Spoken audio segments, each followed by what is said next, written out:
এবারে শ্রাবণ মেলা, শ্রাবণ মাসে জলযাত্রীরা যান। আমি ভারতবর্ষের বহু রাজ্যে দেখেছি সরকারিভাবে এই যে আস্থার একটি বড় পরম্পরা, তাকে কিভাবে সরকার সহযোগিতা করে। আমরা এতদিন ধরে এই রাজ্য বঞ্চিত ছিল।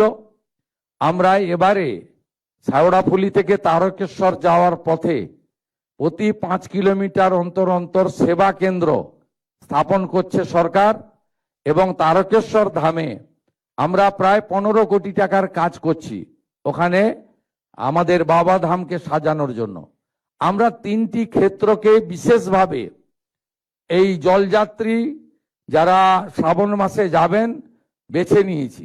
একটি জলপাইগুড়ি জলপেশ মন্দিরকে কেন্দ্র করে, একটি ভুটান সীমান্তে আমাদের জয়ন্তী এলাকাতে, আর একটি তারকেশ্বরে।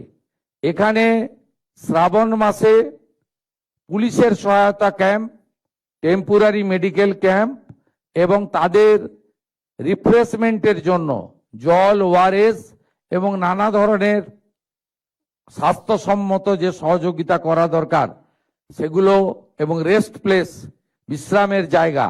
যেহেতু শেওড়াফুলি তারকেশ্বর প্রায় 30 কিলোমিটার, অত্যন্ত লম্বা পথ, আমরা সেই ব্যবস্থাও করেছি।